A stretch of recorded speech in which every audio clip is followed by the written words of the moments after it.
Monseigneur de Laval.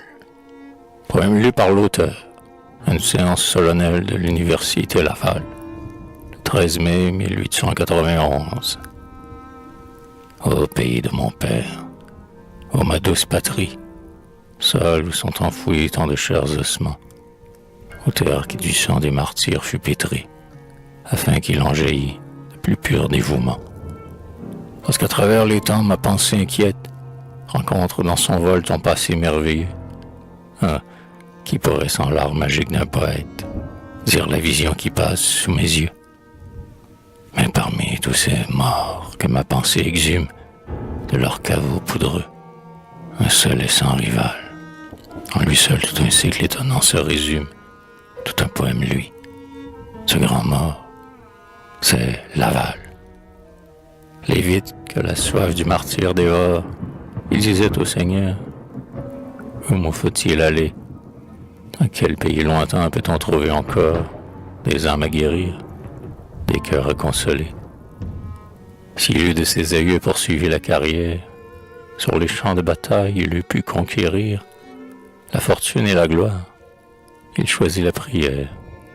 Il pouvait être heureux, il aima mieux souffrir. Qu'importe aux saints pionniers ces quartiers de noblesse, les honneurs d'un grand siècle et l'éclat d'un grand nom. Aux limites du monde, il irait sans faiblesse. En face du devoir, il n'a jamais dit non. Et par-delà les flots du brumeux Atlantique, comme un écho du ciel, une voix lui parla. De nos destins futurs, un souffle prophétique, je lançais sur nos bords. Rome lui dit, c'est là.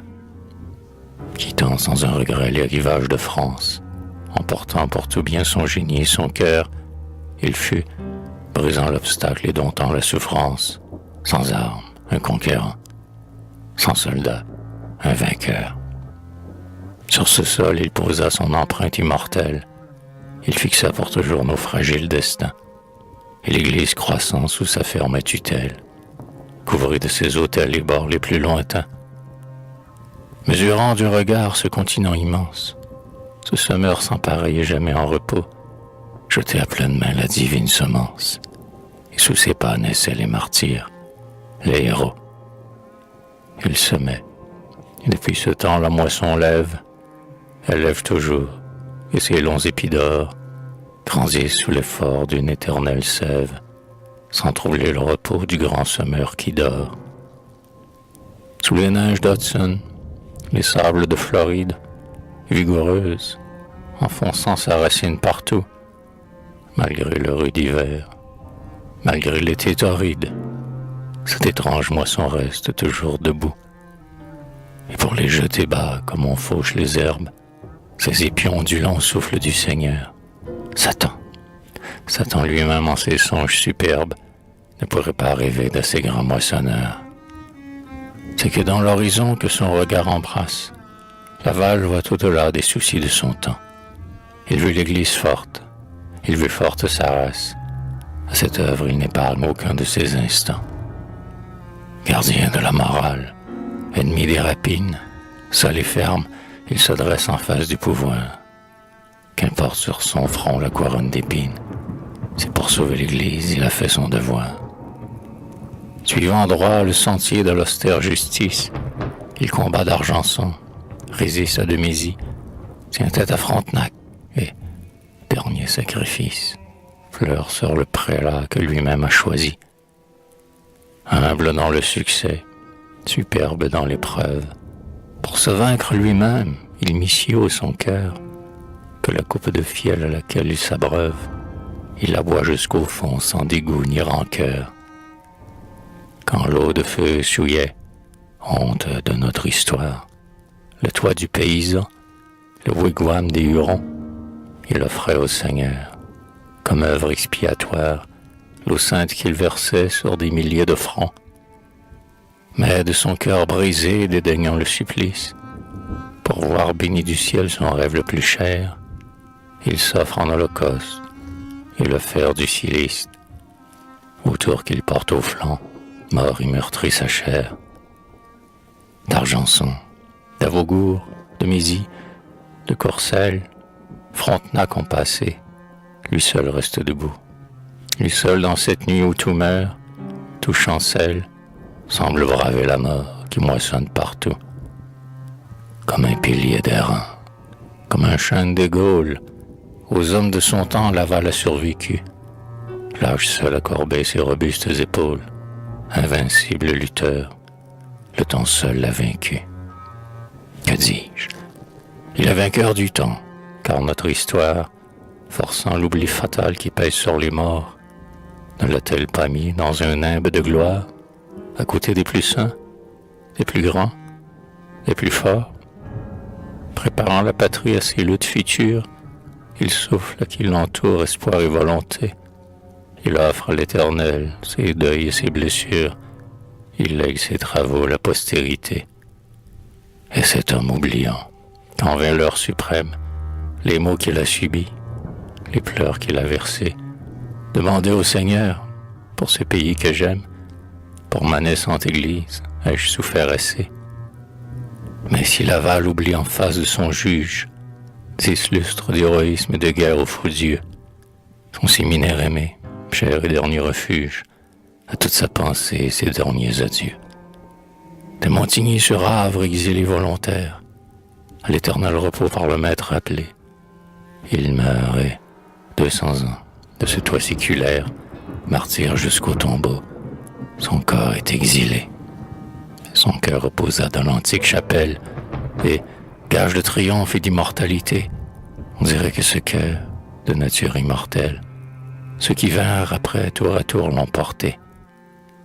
Oui, tous tes successeurs, apôtres de génie, émus, s'agenouillant sur ton humble cercueil, sont venus demander à ta cendre bénie force dans le combat, courage dans le deuil.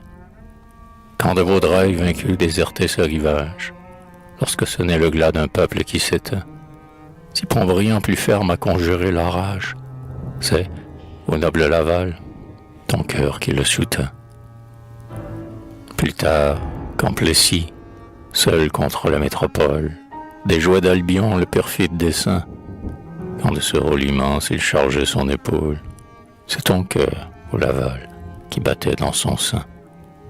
Et lorsque dans le sang de la guerre civile, les paysans tombaient, malheureux et trahis, pour le rendre loyal sans devenir servile, ton cœur seul, au Laval, inspirait Signaï. De nos jours, la concorde unit toutes les races, mais vienne le danger, pour en sortir vainqueur, poursuivre avec orgueil des immortelles traces, mon Seigneur trouvera ton génie et ton cœur.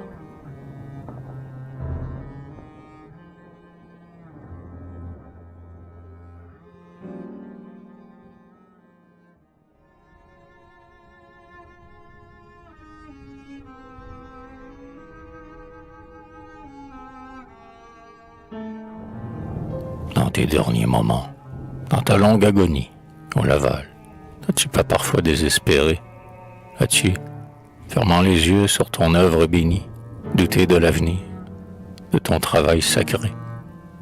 Ou plutôt, vision sublime, éblouissante, as-tu vu notre aurore éclairer ton couchant? As-tu vu du pays la fortune naissante, saluer le déclin de ton astre penchant? Si Dieu n'a pas permis cette suprême joie, cette extase dernière à ton regard mourant, qu'il t'éveille en ce jour, que ton œil éteint voie ton œuvre grandissante au bord du Saint-Laurent. Gardien toujours jaloux de l'Église romaine, ici sont réunis tes nombreux successeurs.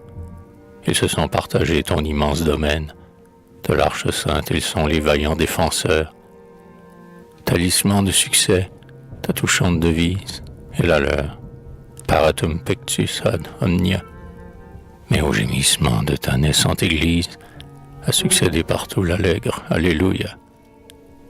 Car au plus haut sommet de l'œuvre colossale que ton zèle pieux sur ses rives fonda, d'un travail séculaire aux couronnes royales, lui la pourpre romaine, orgueil du Canada.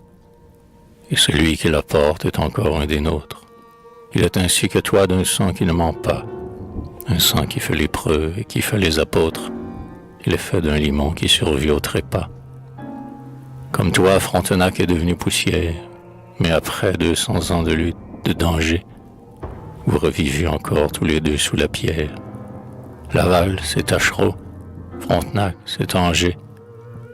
Et ces noms si français qu'un si longtemps sépare disent que le présent n'a pas dégénéré, qu'en brillante moisson ce sol n'est pas avare, que de vaillantes mains ont le dépôt sacré. Ah, s'il t'était donné de revoir ces rivages, étrange vision, tu nous verrais nombreux, comme autrefois ces pins dont les cimes sauvages miraient dans les flots verts leurs rameaux vigoureux. Ouais, nous sommes encore français et catholiques. Et si dans cette ville un seul en a douté, répondez pour nous, vénérables reliques, qu'hier on promenait à travers la cité. S'ils pouvaient tous parler, ces saints auxiliaires, qui pour la foi du Christ s'épuisaient et mouraient, s'ils pouvaient soulever leur linceul séculaire, quelle épopée au ciel leurs lèvres nous diraient. Enfants de Loyola, prêtres de Saint-Sulpice, Récollet, dormez votre dernier sommeil, pour dire de Laval l'œuvre de sacrifice. Avons-nous donc besoin, morts, de votre réveil, pour proclamer partout ses vertus et son zèle, la foi qui fit sa force et qui fit son tourment? Nulle voix des tombeaux, nulle lèvre mortelle ne vaut ton témoignage, ô noble monument. Ô mur 3 fois béni de ce vieux séminaire, que le feu destructeur par 3 fois consuma. Il est témoin d'un autre âge, un peuple vous vénère. C'est ici que Laval vécut, souffrit, aima.